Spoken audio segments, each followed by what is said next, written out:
I do have an accommodation that professors have to give me access to all of their PowerPoints. You might not get the same accommodations. I mean, it really depends on your personal situation. They might use the IEP as inspiration or like just to kind of get a better understanding of what's worked for you in the past. So I set up a meeting with the professor and my tech specialist. The professor had no idea that she wasn't describing, so it was really good to point that out to her in a, of course, professional manner.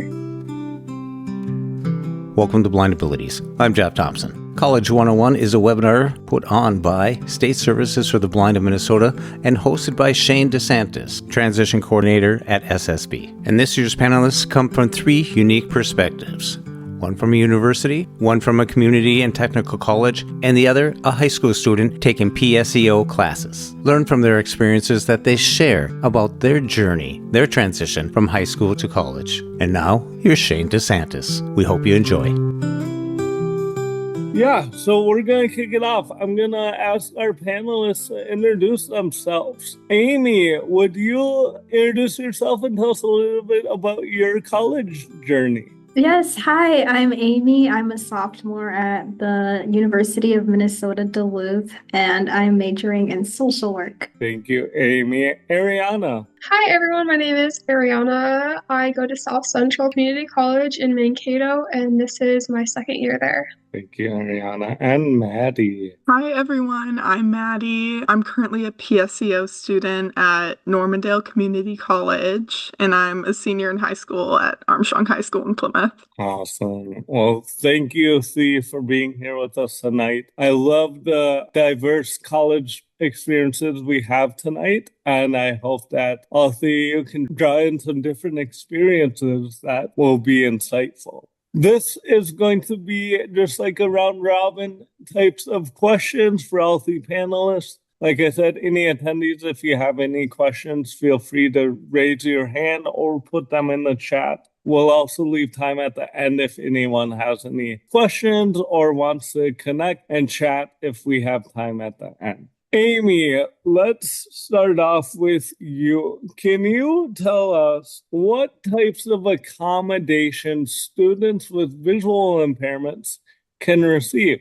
There are so many different accommodations. There's like assistive technology, Braille, large print, and I think really it's a lot of personalized accommodations too, because when you take your classes, you'll be like, oh, I think I'm going to need large print for this. And that's when you go to your disability center and you get that. So my school has a testing center, and it's where you can go into a quiet room and take your test. And also, if you're taking your test for a longer time, extended time, like I have double time on my exams. So that way I don't have to worry about finishing in time before people in the class are done. I can just take my accommodated time, and that's been really helpful for me. Awesome. Thank you, Amy. Arianna, do you want to talk about what accommodations you use both in the classroom and for tests and quizzes? Yeah, so some accommodations I use, I record my lectures, which anyone can do, but I work with my technology specialist, and she helps me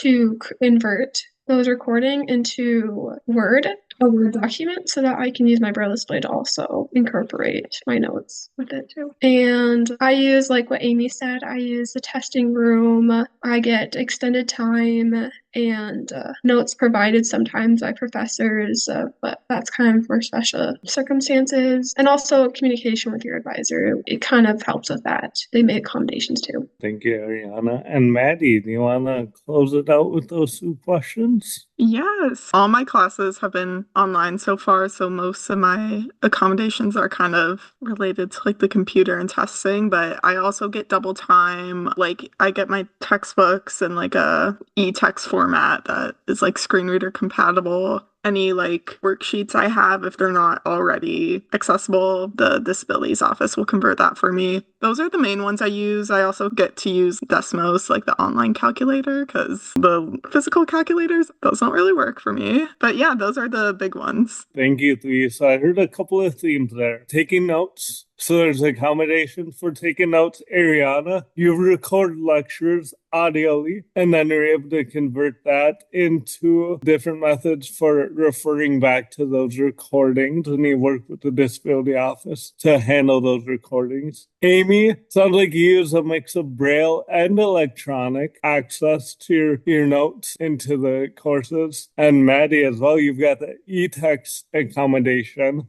which I'm assuming all three of you are able to get access to your textbooks electronically. So then testing, that's another area all three of you talked about, having extended time to take your tests and quizzes, and also having that quiet environment, free of distraction. Going to, Amy, you said there's a testing center that you're able to go to, receive that extended time, and being in that quiet environment for your tests. Amy, you mentioned some technology using a Braille display and Arianna as well. Any three of you, are there any other assistive technology accommodations that either you use or were offered or are able to use in the classroom or online for your classes? At Normandale, I haven't had to use like this accommodation yet, but it was offered to me and it's in my like accommodation letter, which is kind of like an IEP. Like for testing, if I ever like had to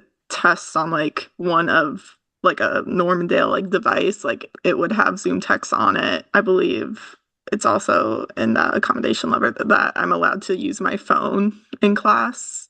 Not during exams, but like in class if I need to like use it as a magnifier or like take a picture of the board or something. Yeah, that's important there, Maddy. Thank you for bringing that up. For our low vision users, having that access to a magnifier in the classroom is something that you can get an accommodation for. Like Maddy said, having that accommodation of using your cell phone to enlarge text or use it as a magnifier right there in the moment. Whereas if you're in a lecture on your phone, some professors might be wondering but having that as an accommodation, I'm sure that eases some of that potential confusion of, hey, what's Maddy doing on her phone? Knowing that, yep, it's an accommodation and that's something that you're permitted to use. Thank you for that. Just to wrap up the accommodations question, I'd like all three of you to chime in, and let's start with Arianna. What accommodations have you found to be most helpful so far in your academic journey? Extra time on tests is the biggest one because like using Braille takes so much more time that just reading, writing, and then also just taking your time with it has been a big one. Also, having access to an assistive technology specialist to ask questions. I know that's not an accommodation, but having good connections with the disability office is huge. Honestly, for me, it's make or break the experience. So it sounds like that extended time and that access to a technologist has been huge for you. Yes. Amy, what about you? What's been the most helpful accommodation you've utilized? For me, I didn't mention this earlier because it kind of slipped my mind, but I have had an access assistant, which is what they call like someone who comes into class and is kind of like support. If you've used like a para in school before, that's kind of what they are. And I've used one twice, one for a biology course that I took my first semester, and this semester I also have one for my linguistics class. And both classes have been very visual, so they have been really helpful in describing what's going on. For my linguistics class, my access assistant has written what's on the board on a whiteboard and in black marker in front of me so I can know what problems are being written up there. And that really has been like the biggest help because I can actually follow along with the class and understand what's going on. Wonderful. Thank you. Maddy, what about you? What accommodation have you found most helpful so far? Probably what Arianna said. The double time has been pretty nice on exams, just it does kind of take longer if you're magnifying things, and it kind of, just takes some of the stress off of the test. And also just like the disabilities like resource center as a whole, like at least in my experience, they've been really helpful. If I've ever like come across something that I'm like, I don't know, like how I'm going to access this, they're helpful and they'll help you figure it out. So yeah. Awesome. Thank all of you. it's important to know that these are 3 examples of students who use various accommodations. It's not all of the accommodations that are out there for blind, low vision, and deafblind college students. There are more that's out there. And one of you had mentioned that there's accommodations on your list of accommodations that you have not used. Can one of you talk about that briefly? Do you have to use all your accommodations? And how does that work, getting accommodations for when you may need them? Every semester you put in new accommodations because, of course, you're going to have different classes, different professors. I'm just doing this right now before I select my classes for the spring. I actually reach out to the tech specialist and say, do you know these professors? What's your advice? Are these ones good to take? Are they heavy load? And then I go from there to make decisions about, yeah. I would say that's a really good point, Ariana. Also, to kind of go back to the accommodation question, I do have an accommodation that professors have to give me access to all of their PowerPoints before their the class time so that I can go through them either during class or like before class to take notes. And I honestly don't really use that accommodation because I just go to class and do the lecture. But if I ever needed to use them, I could. And that's like really important is to have it there just in case because you never know when you're going to need it. So would you say, Amy, it's better off to list the accommodations that you may need versus only advocating for the ones you absolutely know you're going to use? Yep, for sure. Thank you. Can you just talk about how disability services offices work and how you connect with that resource? Yeah, I think a really important thing to do is look at their website because every school might have their own different procedure. But for my school, I had to fill out a form kind of introducing myself and stating what kind of accommodations I would need. And then when they received that form, they sent me an email and asked to, actually, I don't think they sent me an email. I think I had to send an email and set up a meeting time with one of their advisors. Once I set up that meeting, we kind of talked through what accommodations I would need, what it would be like to go to UMD because I'd never been there before, obviously, so I didn't even know what the process was like. And then my advisor helped me put together a letter of accommodation, which is just all of your accommodations laid out in a list. And then they're sent out to your professors. Through my school, it's really easy because you kind of just on the website, you just send it and they get it right away and then they approve it. It's all good. And then you're all set up, basically.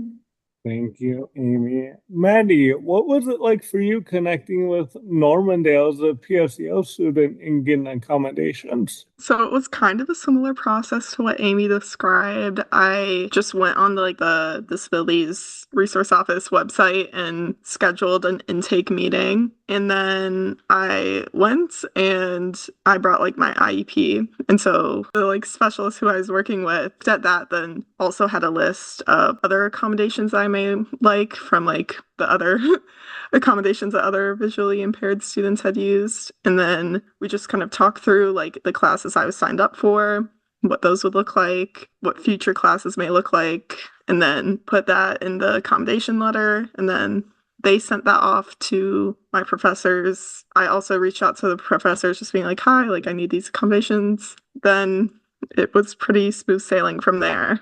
I like that, Maddy. Along with your letter being sent to the professors, you said you also reached out to advocate for your accommodations and make that instant connection with a professor. How have you found that to work with your teachers? It's been pretty great, especially in the online courses. It's not like you're seeing your professors really at all. So just being able to have that connection, even if it's just through email, is kind of nice. And I also think it kind of shows the teachers that you care about this class, you're committed. And it also is a good opportunity for you to let them know what you actually need, since as we kind of talked through before, you don't need to use all the accommodations that are on your letter. So for the online classes, a lot of times the only accommodation I need the professor to do anything for is the double time on tests. So just being able to kind of voice that to them is pretty great. And one last quick follow-up for you, Maddy. So you're a PSEO student, you're still in high school. You mentioned bringing in your IEP to get accommodations. Don't they just go off of your IEP for your accommodations? Like at Normandale? Yes. Not necessarily, since in college, college it's a bit different from high school, so you might not get the same accommodations. It really depends on your personal situation. In college, they can be a bit more strict about what they let pass, so they might use the IEP as inspiration or like just to kind of get a better understanding of what's worked for you in the past, but it's not just going to be a straight, okay, copy and paste your IEP, you're good to go. So as a PSEO student, even though you're still in high school, Maddy's accommodations are enforced and delivered through her college and not by the high school. Since when Maddy's taking those college classes, she is a college student and she is covered through the college and their accommodations and their disability office, and not the high school and the IEP, because that is a big shift going from high school to college. Is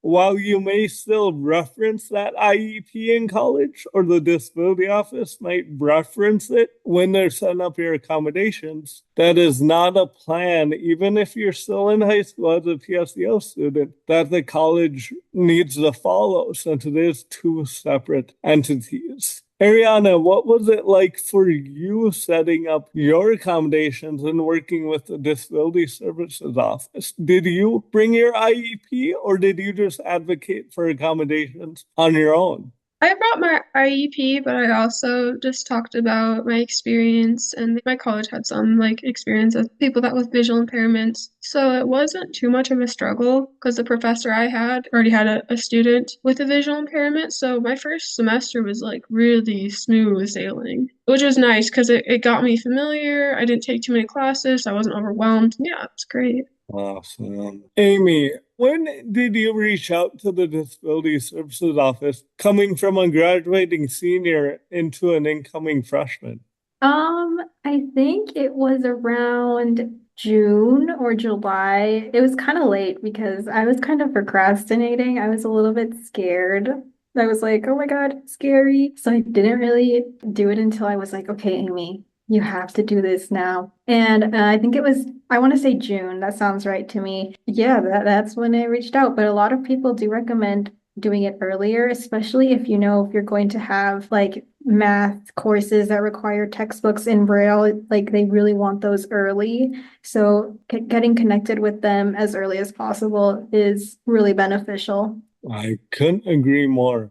It's important to know you can connect with the disability office on campus at any time. Even as a prospective college student thinking of going to a college, you can set up a time to chat with them and get a feel of what it would look like if you attend that school and what accommodations they can provide. And also ask a question of, have you, the office, had experience working with students with vision loss? That might be a real big insight into their level of comfort working with a student with a vision loss, providing those accommodations and having those tools right at their disposal.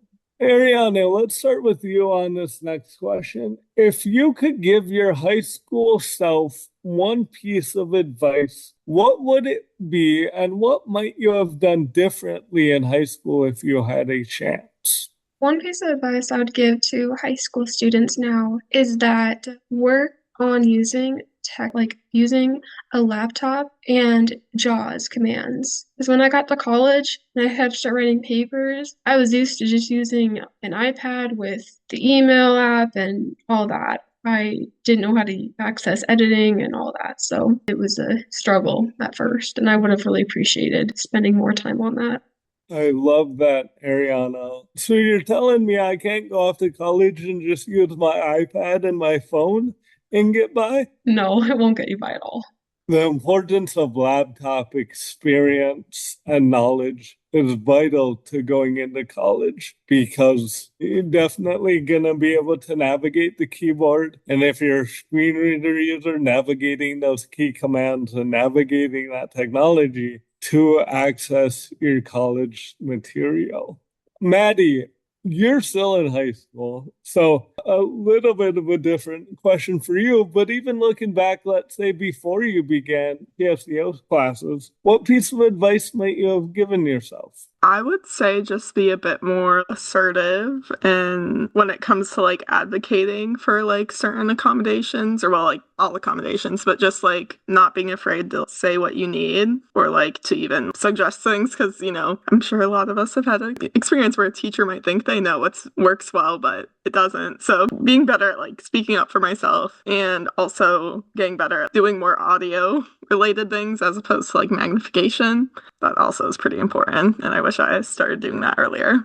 Audio, that is another great tool that going into college, a lot of college students rely on more so than they may have thought they would have in high school. Amy, what piece of advice would you give your high school self and what might you have done differently in high school? I think Arianna and Maddy had really great answers that I was going to give, so I'm making one up right now. But one thing I did in high school was I worried so much about the social aspect of college, like how people were going to react to me being visually impaired. And when I got here, it was like there are adult people here, like it's not high school anymore. And I've noticed that people treat me just like regular college student. And that is like a really big thing that I was worried about in high school. So just be like, it's okay because this is the real world now. You're not in high school anymore. Yes, definitely a leap into a newer environment that we're hoping that events like this will help other students prepare for as they make that leap. I want to talk a little bit about being a good self-advocate.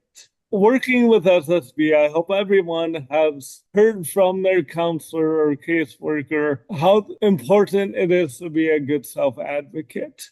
Maddy, can you talk a little bit about how you advocate for yourself in your PSEO classes? Really, the big thing for me is one, just reaching out to the professor, within that first week of classes. Since they're all online, I do it within that first week. If they were like in person, and I would probably need like more accommodations right on that first day. So I'd probably like reach out like, before the first day of class. But reaching out and making that connection, just letting them know what like my specific situation is because like I have had some professors who have had a visually impaired student before, but as we all know, like, no two people are the same and we all need something different. So just letting them know like what I need and then also just being confident in myself and reaching out to them if there's ever like an issue or like I need something else or something isn't working. Just getting really good at communicating with that professor is really important when it comes to advocating for yourself. Yes, building a relationship is key. That's what I've heard there. Arianna, I know you've done some really neat things advocating for blind and low vision users on your campus. Can you talk a little bit about how important advocating in college is and how you advocate? Yes, honestly, if you can learn one thing now, is to don't forget to speak up because people don't know, can't read your mind. So an example of a time where I had to speak up was when it was my first semester of college and I wasn't using my textbook correctly because I wasn't used to using textbook on a computer. And my first test I did really poorly on, and I didn't know why because I studied for hours on it every day. And eventually I figured out with my tech specialist that I wasn't accessing the entire chapter. So I had to go to my professor and say, explain the situation. And then he said no to me. So I was like, he didn't understand me. So I went above him and I went to the director of disability at my college. And then I was able to retake the test. So that was a hard situation because I had to advocate twice. Yes, sounds hard, but it also sounds like you stood strong with your voice and your advocating skills, and at the end of the day, you got what you needed, which is very admirable. Amy, what about you? Can you talk about the importance of being a self-advocate? Yes. In college, self-advocacy is so important because you're the only person that's there to advocate for yourself. There isn't like a vision teacher there to talk to your professors for you, to give you your Braille materials, to give you your large print. You have to do all of the work to get what you need because only you know what you need. Kind of like Arianna said, like they can't read your mind and you have to let them know. what you want and what you need to succeed. And like Maddy said, forming that connection with your professors, like not just on the first day or before, like throughout the whole semester, continuing to work with them to make sure that they're giving you all the accommodations that you need. Yeah, like self-advocacy, it's ongoing forever, unfortunately, but yeah. Yes, that is why self-advocacy is a core service that State Services for the Blind provides, because it is a core skill that everyone needs. And developing that early is important and can be helpful. And I hope have helped all three of you prepare for and be successful in college. I want to switch it up a little bit and talk about the reading demand in college.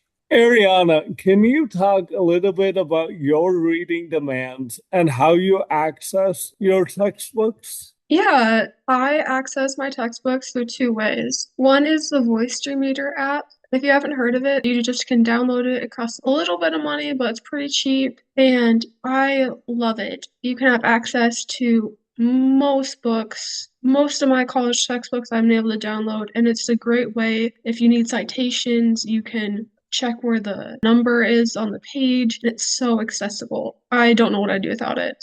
PDFs you can download to it, so anything in a PDF, you can have access to it on the Voice Stream Reader app. That is honestly what I use every day for accessibility. Thank you, Arianna. Just to talk a little bit about Voice Reader. Voice Reader is an app on your phone that you can download. I know it's on iOS devices, and I believe it's on Android as well, where you can, like Arianna said, get access to textbooks. Voice Reader can pair up with Bookshare. And so any Bookshare books that you download, you can pull into Voice Reader and have access to right there on your device. Amy, are you familiar with Voice Reader? Yes, I am. I do love Voice Stream Reader, especially because of that Bookshare feature. I have had some textbooks that have been sent to me by the disability office that are accessible. Like I can read the text, but they don't have headings in them, so I can't really find chapters as easily. So I've gone to Bookshare, downloaded that version with the headings, and that way I can access it better. But yeah, Voice Stream is so helpful for textbooks. And also, if like professors decide randomly that they want to hand out a worksheet or like a little reading or something in class on paper that I can't read, so then I take a picture of it through Voice Stream and it scans it, and then I can listen to it through my phone. Can you talk a little bit about the reading demands in college and maybe compare that to high school? How much more reading do you do in college versus high school? So much more reading. Every professor has like, well, most professors, depending on the class, but have textbooks that you have to read, and they'll be like, read page 51 to 80 or something before next class. And so it's a lot of reading, which is why having Voice Stream or some kind of way to listen to it is so helpful, because you can speed it up, or like you can like even just listening to it, it's so much faster than trying to read it in Braille or magnifiers. And also it's kind of finding a balance of like, if you have so many readings for a class and like other classes have readings as well, kind of like deciding like, do I actually need to read this? Like that's kind of bad advice to give, kind of. That's why you need to like look at your reading materials, because I've had a class where all the reading was basically what we're going over in class. So I decided I don't need to focus all my time on this reading. I can skim it, and then I can pay attention in class to make sure that I get all the material. So it's kind of like learning your classes and the coursework. Awesome, thank you. Maddy, can you talk a little bit about the reading demands and how you access your textbooks? I I really like Bookshare. I also will use the PDFs that a lot of my assignments are on PDFs. Like one of my professors writes his own. He kind of writes his own textbook, but they're all in accessible PDFs, so it's fine. But yeah, definitely all online. I use Zoom Text to read it for me, or Bookshare, but it's definitely different from high school. Yeah, a lot of reading, and you definitely need to learn how to manage your time and prioritize what is important, like Amy said, because you might not need to read everything carefully, but just learning how to do that and learning how to manage your time is like super important. So definitely different from high school. Thank you, Maddy. Amy, I'm going to go back to you on this next one. Transportation and getting around a campus. Amy, you're up at the Minnesota Duluth where you've got underground tunnels, which can be convenient, I'm sure, but not all campuses have those. How do you navigate campus and even getting to campus from your hometown in the Twin Cities? What's transportation and orientation and mobility look like for you? Yes, so like Shane said, my campus is really cool in that it's all connected through tunnels and skywalks, so I don't have to like go outside ever. And sometimes it's kind of scary in like the middle of winter when I'm like, oh my God, I haven't been outside in 2 weeks. Let me do that. But as for transportation, there is this really cool system where there is a bus that will go from my college down to the Twin Cities campus, and it will, go from there to here or from here to there. And that's usually how I get home. I'll just go down to the cities and then my dad or my mom will pick me up and take me home. And I really like using that. And then in Duluth, I also really like using the bus system. I take it to the grocery store,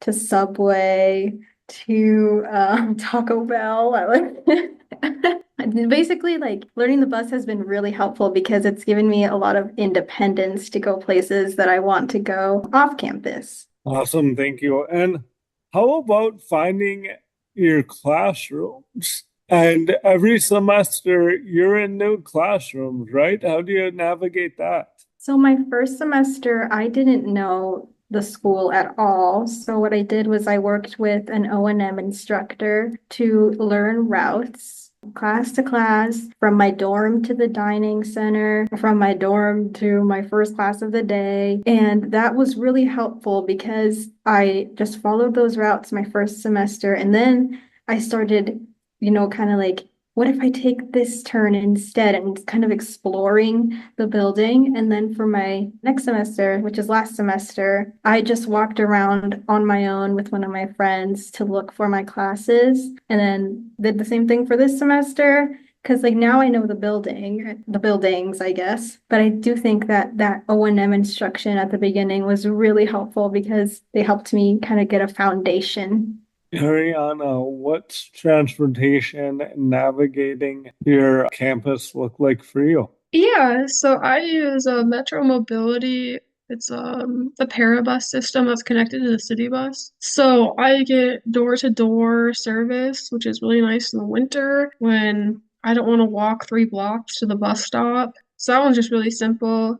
I might not get my ride right away, but in a few days I'll have a ride. And if I need a ride quickly, I use the city bus. And there's an app that you can download and it will audio describe what is this stop, what's the next stop, and it's super accessible. So yeah, that's the translation I've been using. Thank you, guys. And yes, I've heard of students every semester, if you're on a larger campus, working with either SSB or the disability office to learn where those new classrooms are. At a bigger campus where a new semester you might have classes all in new buildings in new areas of campus, where connecting with an orientation and mobility professional or just someone to help you walk the route and learn where the building and where the classroom is something that can be set up and is available. I'm going to go on to the next question, because I know we all deal with this in all areas of our life. And in college, sometimes it might come out even more so than others. How do you manage procrastination, especially in college where you don't have a teacher of the blind and visually impaired or an IEP team following you along? Maddy, do you deal with procrastination? And if so, how do you help combat that? I definitely am guilty of procrastinating, especially this semester. Senior slide is hitting me, but Something that I have found really helpful is like one, having like an actual like planner system. Like there's this website called Notion, which I use. Like I put all my assignments in there and put like the due date. Then you can like check them off as you do them. Like before the semester, I would just like create a list of assignments in my notes app and like might work for some, but like it wasn't working for me. So having like a good system to just like keep track of everything. And then also like something I like to do, I think there's a name for it, but I don't know what it is, but it's you like set a 25-minute timer and like you don't do anything but like homework or whatever you're trying to do. Then you take a 5-minute break. Then you set a 25-minute timer and you just do that pattern for however long. So like if I really need to get an assignment done, I will do that. But also just like having a good system to keep track of everything and know when things are due is like definitely really important. Amy, you mentioned procrastination already earlier on. How do you manage procrastination? Yes, procrastination is so bad, especially like during the end of the semester where you just want to be done and want to go home. And that's like me right now. I have like projects and papers and exams to study for. So, kind of what Maddie said, putting some kind of system in place, like that could be in your calendar app on your phone. I just typed everything out in a document and put what I'm doing each day. So, today I have like music homework I have to do and start my review for my exam. That's like on my list, which I have to do today, like after this. But yeah, just having that schedule is so helpful because it kind of puts in your brain that you have to do something, like you have to do your work. Also, getting out of my room, going to the library or like to a study area that's like specifically for studying is really helpful because it gets me out of the mind space of, oh my gosh, let me go on Instagram right now, and puts me in study headspace. Thank you, Amy. Ariana, what about you? Do you deal with procrastination? Usually I just mostly get on top of stuff. I have trouble with sometimes spacing different assignments. So I try to set reminders, create visual of like, I love check boxes. So if I see an empty box, I want to fill it. And that kind of motivates me. I know that might sound silly, but anything that kind of gets you to do something, like Amy said, making a set list to make sure you get everything done, you're accountable for it is what I do. And it's a reminders app that I use. I have an Apple phone. I think that most phones have it, and that's really helped me. I can set a folder for psychology, for US history, and then I can put my assignments and then I can check them off as I go through my day. Awesome. Thank all of you. I think a couple of themes there is having some sort of management system, whether that's the reminders app, a app, Maddy mentioned one, Amy has her list, something where you can put in assignments and responsibilities and have them down somewhere so you can go down that list, get them taken care of, and know what's coming up that you have to work on. Next question. And Ariana, let's continue with you. Have you participated in any student life activities on campus or any clubs? And if so, do you have any advice on how to get connected with clubs and campus activities? Yeah, my college always has like kind of like student council or student life activities like once a month. And I always like with my site try to find like the table with the director or like the student like workers, and they're always so willing to like help me and like, describe what's around. And that's how I usually can get involved and meet people. And yeah, that's usually the key is what I always do when I want to get involved. Maddy, what about you? Kind of like what Ariana said. I've gone to like a couple events or whatever at Normandale, and like I literally will just walk in and go to the desk and like be like, "Where is this?" And they'll be like, "Oh, right here." Like it's just asking for help or like asking for directions and like just putting yourself out there. Yeah, it's a great way to like meet new people. Yeah, putting yourself out there, and sometimes that takes being vulnerable, and that's okay. Every college student, I think, has their different approaches to putting themselves out there and being vulnerable. Amy, what about you? Are you involved in any clubs or student life activities? I used to be a part of my school's ballroom dancing club.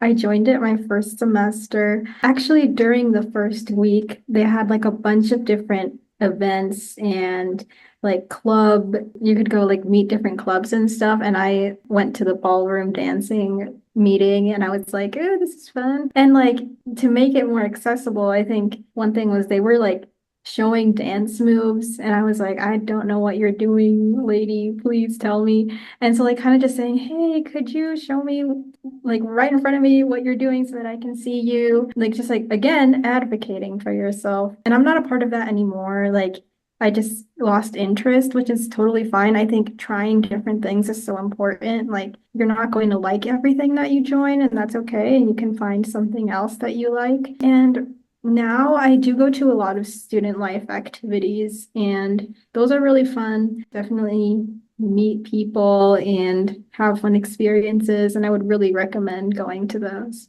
I don't know if any of you have experienced this, but student clubs and on-campus activities typically have free food, which, Yes. Yep. thank you, Amy.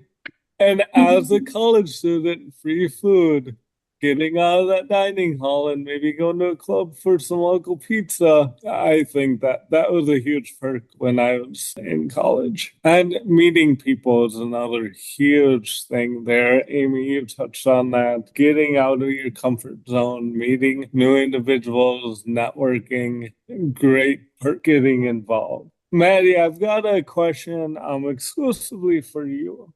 How, in your opinion, does being visually impaired make PSEO more challenging in juggling your high school and extra college classes? I would kind of say one thing I think it can kind of impact is like, at least if you're doing all online, like just like arranging your schedule to like work for you. Like I meet with like my vision teacher once a month, but some people might meet once a week or even more. I have to like kind of think in advance, like, do I have a test this day? Can I meet at this time? Like, because things when you're in college, like, it's not like you're in school for 7 hours a day. You kind of have more free time, but you also have to be in charge of managing your time and just be more on top of things like yourself, because also like you are the only, like your parents don't have access like to your college schedule, your grades or your classes. Like it's all you. Even if you're PSEO, like your high school case manager can't access anything through your college. So it's really on you to be on top of your like assignments, be on top of your grades, be on top of everything. And like that transition might be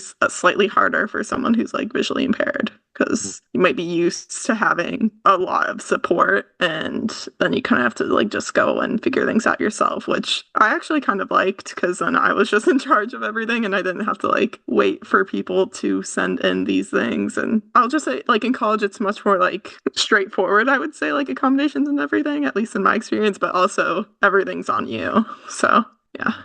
So a lot more independence and autonomy at a younger age than a typical college freshman fresh out of high school. And then one follow-up, when can a high school student start taking PSEO classes, and how many classes can you take as a PSEO student? So it might be dependent on your high school, but I believe in most cases you can start taking PSEO your junior year, and you can take anywhere from like 1 to 17 credits. And so like I've done part-time PSEO. So like last year when I was a junior, I took 11 college credits each semester, then like one class at my high school, just because I kind of liked still going to school and like having that sort of routine. So I did that.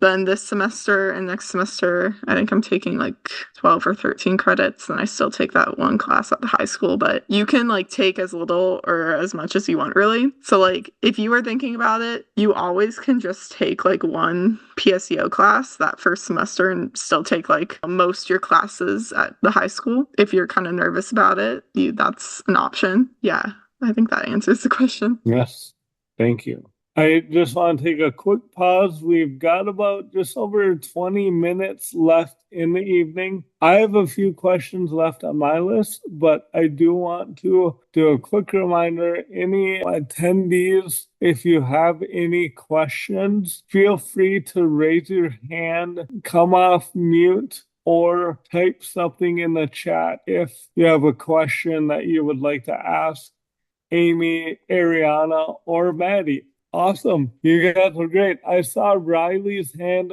go up first. Riley. Hello, guys. I'm a sophomore in high school, and this might be for Amy and Ariana. I'm not sure, Maddy, how much this would affect you, but how crucial is it for instructors to explain the problems that they're doing on the board? I have this, where biology, they're trying to do genetics problems, and during math, our math teacher has to explain what he's doing. How crucial is it for you to tell your professors that, hey, you need to explain this, not trying to be like rude about it, but you just got to be able to ask them, hey, can you explain this? How crucial is that for you guys? That is a really good question, Riley. That is definitely something that's really crucial because they might not know the level of vision you have. So really saying, oh, I really need you to explain what's going on because otherwise I won't be able to understand is so important. And I think that's actually one of the accommodations in my letter. That's like a spoken visual content, I think is what it's called, something like that. So adding that to your accommodation letter is something you can do too, but definitely give that reminder because they might forget, they're humans too. So just reminding them, maybe sit in the front so they can see you, like definitely. I had a really frustrating experience my first week in taking lifespan psychology, where my professor was showing cells and not describing or anything. So I set up a meeting with the professor and my tech specialist, and we kind of just talked over things. And the professor had no idea that she wasn't describing. So it was really good to point that out to her in a, of course, professional manner. Another example of being a self-advocate. Thank you, Riley. Did that answer your question? Yeah, that helped a lot. Yep. Awesome. I know I saw another hand go up and then come down. Again, if anyone has a question, feel free to raise your hand or come off mute and chime in if you feel comfortable. Yeah, hi, it's Gazelle. Hi, Gazelle. Hi. I was just gonna ask the same question that Riley asked, so I'm good. Like, does professor come up to you and help you like in high school or yeah, but I got my question answered. Thank you. Wonderful. Great minds think alike. Thank you, Gazelle and Riley. I've got another question that I'd like all three of you to answer. Can you talk about taking notes? What practices do you use for note taking that you'll find helpful, whether that be assistive technology or any methodologies you find to take notes? Arianna, I know you mentioned recording lectures to audio. Is there any other note-taking methods that you use? Yeah, so as you mentioned, I record my notes, but I also work with my tech specialist. I think I might have mentioned this before, but she uploads it actually into AI. And so AI spits out, it gives me every word the professor says, but then gives me an alternate version that just goes into more depth. So I have two options for notes that way. And I have like just the recording itself. So I have like three different options to go from. Wonderful. Thank you.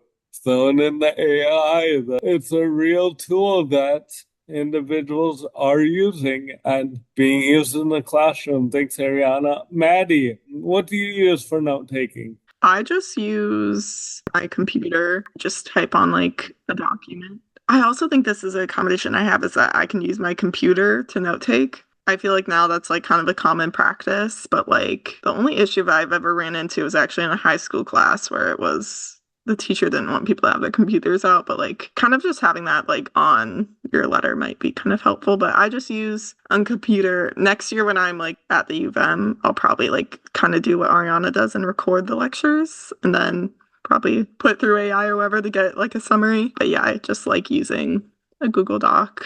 I use like Cornell Notes template if anyone knows what that is. But yeah. So typing for you must be huge. You're typing your notes, must have strong typing skills. Another piece that I did want to touch on briefly is in the accommodations letter, how just having access to a computer can be an important accommodation. Yes, most colleges and most classes, everyone's gonna have access to a computer. Majority of students nowadays take notes on their laptops versus handwritten anyhow. But if you ever find yourself in a class where a teacher does not permit technology in the classroom, having that accommodation on your letter will afford you that accommodation. Another example of a accommodation that may not be needed, but if you ever find yourself in that one class where you need that accommodation, that's when it could be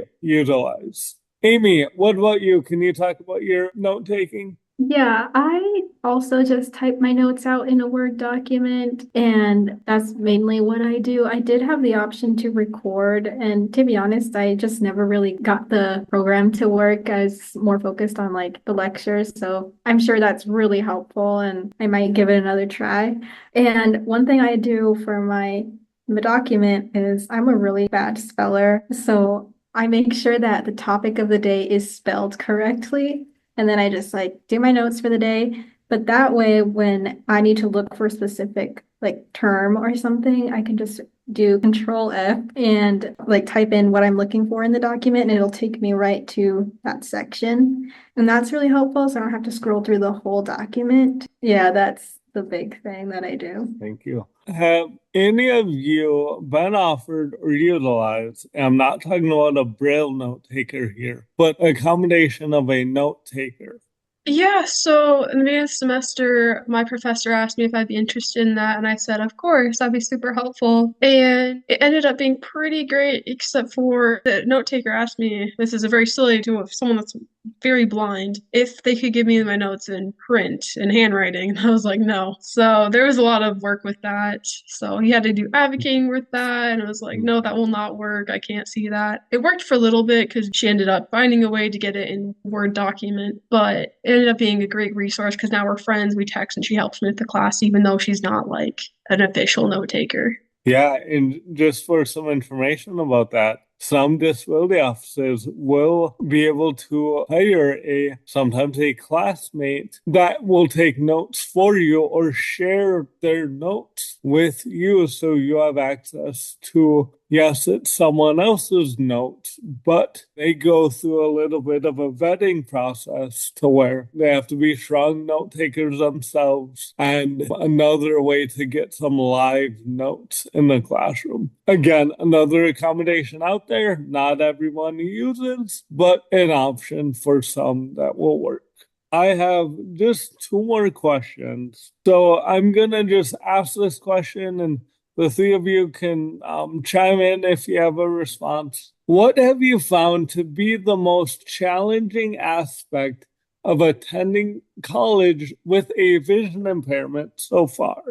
Just doing my classes online, it's been kind of smooth sailing, like pretty much, but like I did have one class last semester and it was a calculus class, and the teacher would lecture, but when she lectured, she would like hand draw these like graphs and like numbers, and like they were like borderline illegible, and like she had a really like thick accent, so I like couldn't tell what she was saying half the time, and it was kind of a struggle. Eventually I got used to it, but it can be kind of hard just like having to navigate certain things like that. Also with that, like for our test we had like these like lockdown browsers, but it wouldn't let me use Desmos, so like that was a whole thing. But I just had to like kind of reach out to the disabilities resource office and they got it all figured out. So definitely just like don't ever be afraid to like ask for like help or just tell people what's going on. But yeah, I feel like that was the biggest challenge I've come across so far.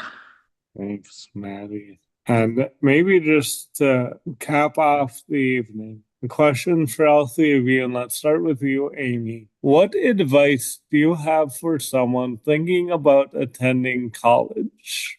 That is really hard. I think just making sure that you have all the skills that you're going to need, whether that be computer skills, like using a screen reader, making sure that you are like, know all your key commands and stuff like that, your self-advocacy skills, practicing, maybe go to your IEP meeting and advocate for yourself. Don't let the adults be the only ones talking. That's a really good way to really get your self-advocacy skill up a little bit. Take every opportunity that you have to get your skills up and take it. And you could do some SSB training, stuff like that to get yourself ready. Yeah. Awesome. Arianna, what advice do you have for someone thinking about attending college? Like Amy said, don't be afraid to stick up for yourself.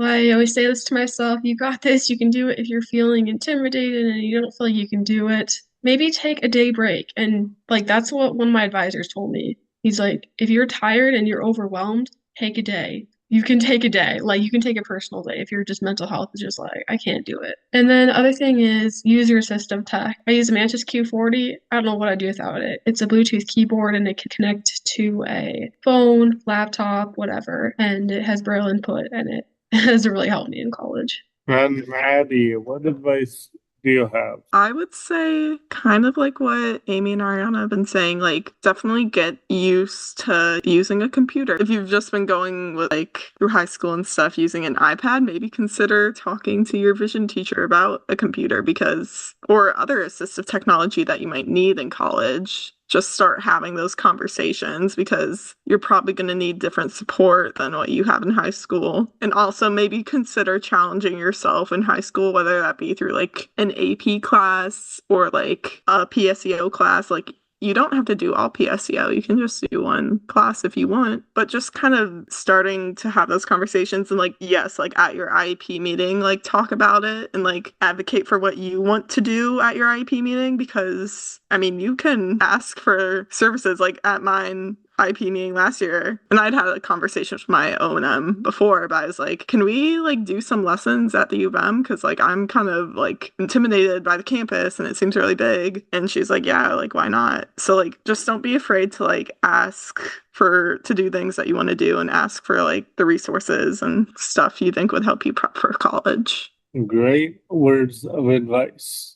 I've picked up on a few themes tonight. One being the importance of strong self-advocacy skills. Another, having strong technology skills. Being familiar with the assistive technology that you may be using in college. That's important. Being comfortable with using a computer, using a laptop, and how crucial that is to success in college. And also just being willing to take that risk, be vulnerable, put yourself out there, connect with others, learn skills, and really challenge those abilities that you're going to need to be successful in college. Are just a summary of some of the skills that Amy, Arianna, and Maddy talked about tonight. I encourage any student who's interested in college to really challenge themselves to developing, or some of you probably have developed those skills, but maybe trying to further those skills a little bit to help prepare yourself for college if that's your goal. I'd also recommend to continue to connect with college students and learn from them about their experiences. Connect with colleges directly, with those disability specialists on campus to learn about how they can be a resource for you as you go off to college. And also utilize state services for the blind, your counselor, your assistive technologist, and any support staff at SSB, me, anyone to help you develop some more skills, further your skills to help you be prepared for success in higher education. Tonight we had 3 different perspectives, 2 who are currently at a 2-year technical school or community school. Maddy, I know you're preparing for a transferring to a larger university after you finish PSEO, which is great. Arianna, you're at that technical school right now working on your degree. And Amy, you're at that university. You're diving right into that higher education for your degree. And so these three perspectives, I'm hoping, can help shed some light on what that transition to college might look like, and also know that that transition to college can be different for everyone. And those skills needed for that success can be similar amongst all of you. So if anyone has any last questions you would like to ask Amy, Arianna, or Maddy, feel free to come off mute or raise your hand. But know that even if you have a question down the road, SSB has connections to these three students and other students, and we can help make more connections if that would ever be helpful. I do want to point out tonight's recording will be posted on our website. Under our youth services page, under other resources, we have a college preparedness section. I encourage you all to go and check that out. We have a college readiness checklist on there that talks a lot about the skills that Amy, Arianna, and Maddy talked about tonight. We have our college student handbook on there that details how SSB can be a resource in college and what our policies and procedures are for supporting a student when they go off to college. Amy and Arianna have read through this. Maddy, if you haven't, you will, as she goes off to college after high school, her next journey in college, I should say. And then we also have scholarships posted there as well. We have a list of college scholarships that are available for the 2025-2026 school year. They're labeled 2024-2025 because they're available this year to apply for. So I encourage you all to go check those out. And like I said, if anyone has any questions about college or wants to dive deeper into anything talked about tonight, please contact your SSB counselor, me, or anyone else on your team to help you be prepared for college. Thanks everyone for joining. I hope you all have a great night, and I hope to see you next time. Take care, everyone. To find out more about all the programs at State Services for the Blind, contact Shane.DeSantis at state.mn.us. That's Shane.DeSantis at state.mn.us.